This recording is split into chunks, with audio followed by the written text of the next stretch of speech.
خسيت ازاي؟ ده سؤال لسه بتسأله لحد النهارده مع كل فيديو ومع كل وصفة بنزلها. خسيتي ازاي؟ وخصوصا بقى ايه اللي هو خسيتي ازاي وانتي بتطبخي كده؟ يعني ايه اكل ده واخس؟ طيب خليني الاول اقول لكم وانا خسيت ليه، وبعدين خسيت ازاي، وهختصر على قد ما اقدر. علشان اديكوا الاكسبيرينس كامله لازم تبقوا عارفين شويه حاجات تتعلموا منها شويه حاجات. اول حاجه انا خسيت ليه؟ انا ما كانش عندي اي مشكله مع وزني خالص نفسيا، يعني كنت حاسه عادي، يعني ما انا مش تخينه قوي ولبسي بيجي عليا وبلاقي مقاسي بسهوله. كنت اتخن من كده بحوالي 12 كيلو 13 كيلو، ما كنتش حاساهم قوي. بس اللي انا عرفته لما ذاكرت وفكرت وركزت مع نفسي انه انا بتخن حوالي ال 12 كيلو دول او ال 13 كيلو دول بقالي سنين. كل سنه بزيد كل سنه بزيد، ما كنتش كده، ولكن بقيت بزيد واحده واحده واحده واحده. فتكوموا بقى، اتكوم عليا كده شويه دهون حلوين. لفت نظري انه تعبت. آه آلام معينة، مشاكل معينة خلتني أروح لدكتور القلب. ودكتور القلب بالتالي بيطلب تحاليل وبيطلب حاجات. المهم ان انا من ضمن الحاجات اللي كانت عندي ان كوليسترولي كان عالي، وان انا كوليسترولي يبقى عالي وانا سني صغير ده مش صح خالص. اكيد في حاجة غلط، يا اما الحاجة دي هتبقى حاجة جيناتك وراثية، يا اما شكل اكلي مش مظبوط، او يعني انا باكل اكل مش مظبوط، او يعني في بقى مشكله، يعني نشوف بقى في ايه. فطبعا دي كانت اول حاجه لفتت نظري، ان انا عندي وزن زايد. انا كده ابتديت اركز في اكلي، انا بحط زبده قد ايه، انا بحط سمنه قد ايه، انا باكل مقلي ولا لا. ابتديت افهم انا بعمل ايه، يعني لحظه تركيز. والحقيقه ان انا فعلا ما كنتش مركزه، يعني ما كنتش عارفه انا باكل قد ايه رز، كام معلقه، هو انا بحط زبده قد ايه. هي انا برمي كده وخلاص زينا كلنا، يعني لو انتوا ركزتوا مع نفسكم هتلاقوا ان انتوا مش بتحسبوا انتوا بتحطوا قد ايه دهون في الاكل، قد ايه معلقه رز ومكرونه بيتاكلوا، وهكذا، وقد ايه حلويات، والحلويات دي من بره ولا من البيت، ولو من بره هي بتبقى فيها قد ايه سعرات، وقد ايه انواع سمنه، وقد ايه. الموضوع ما فيهوش تركيز، احنا بناكل وخلاص، وده كان وضع طبيعي جدا لينا كلنا، احنا متعودين على كده. فدي اول حاجه لفتت نظري، وركزت ان انا لازم امشي، انا لازم اخد بالي على صحتي عشان انا لسه صغيره، ما ينفعش يبقى كوليسترولي عالي دلوقتي، ما ينفعش يبقى عندي مشاكل ملهاش لازمه اقدر ان انا اتعامل معاها. وبعدين تاني حاجه، انا شيف وعندي برنامج في التلفزيون، فبطلع على الشاشه. فركزت كده، كان بقالي سنه مثلا، ركزت كده بصيت لنفسي بصه تانية مختلفه، اللي هو ايه، مش حاسه خالص ان في مشكله؟ يعني مش حاسه ان انت كان ممكن تبقي افضل من كده على الشاشه؟ لا، مليانه. يعني بصيت بصه مختلفه ما كنتش ببصها خالص، انا اصلا ما كنتش شايفه نفسي تخينه بقى، او يعني عندي وزن زايد عادي يعني. المهم ركزت، وابتدى التركيز ده يضايقني، لان وانا واقفه بشتغل على الهوا تركيزي في شغلي ما بقاش زي الاول. تركيزي بقى على انا لابسه ايه، شكلي عامل ازاي، المريالة عاملة ازاي. ابتديت ابقى ايه، متوترة، واخد من تركيزي ولبقتي وكلامي وتفاصيلي اللي المفروض اهتم بيها اكتر بكتير. وده نقطة مهمة جدا بقولها لكم علشان تعرفوا انه ممكن كتير قوي قلة الثقة بالنفس، لان انا كان عندي بقى قلة ثقة بالنفس.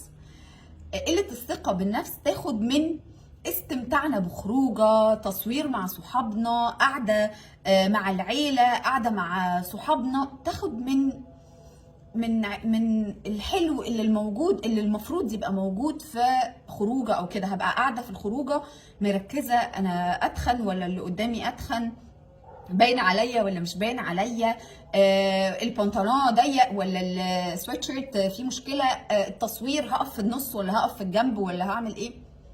التفاصيل اللي احنا كلنا كبنات وستات عارفينها يعني. فدي نقطه تانية كانت. لا، ركزي بقى كده في حاجه.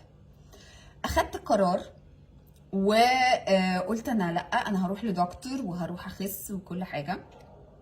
ورحت بالفعل وتمام، بس حسيت انه انا مش قادره، مش عارفه اعمل ده. مش قادره اكون في الحته دي، مش عارفه اعملها، مش عارفه امشي على ورقه، مش عارفه اظبط وقتي، تفاصيل شغلي، كل الحاجات دي. فشل موضوع الورقه والدكتور والانتظام ومواعيد الزياره، فشل ذريع معايا.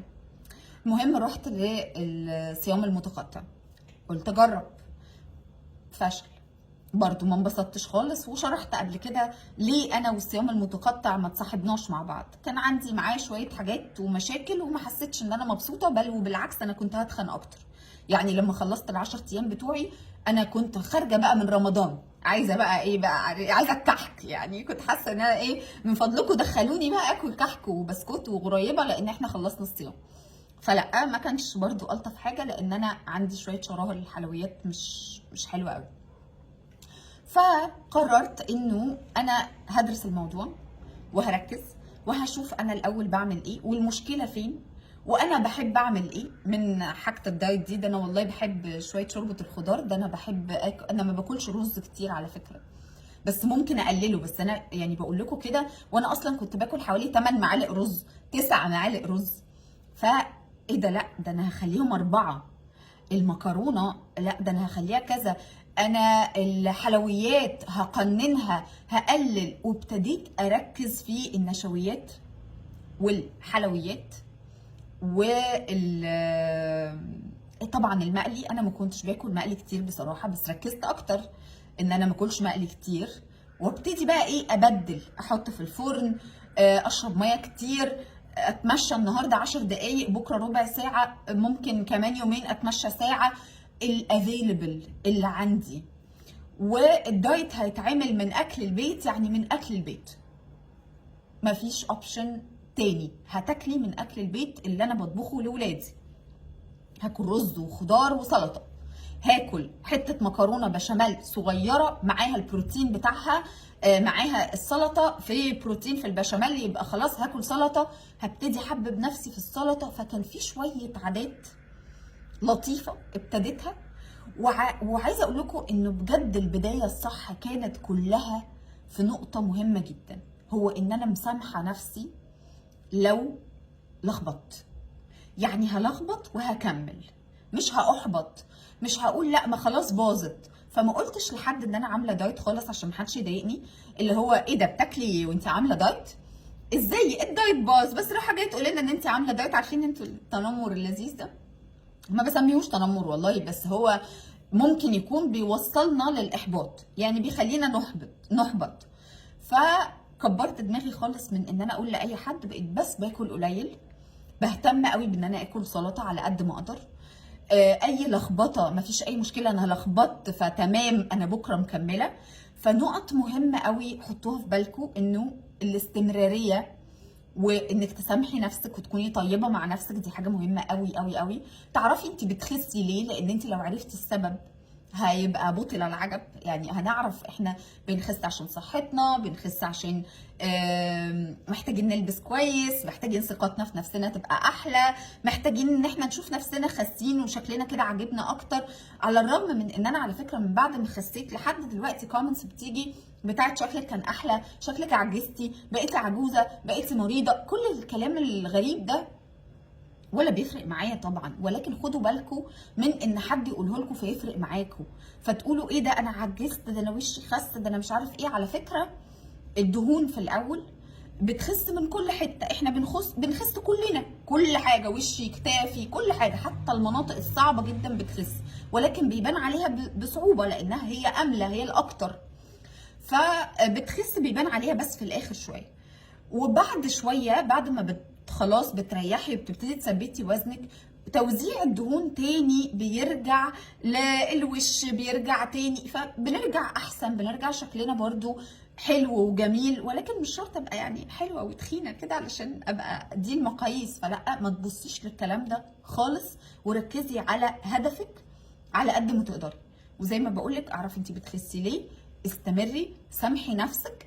واستنوا بقى فيديوز تانية عن تفاصيل كتيرة جدا جدا، عن بقى الاكل بالليل، التفاصيل بتاعت الدايت. انا هبتدي معاكم الموضوع من الاول، نظرا لان في ناس كتير جدا اتلخبطت وبقت مش عارفه تتابع انهي فيديو وتبص على انهي فيديو وتعرف دلوقتي انا بعمل ايه وخسيت قد ايه وكل الكلام ده.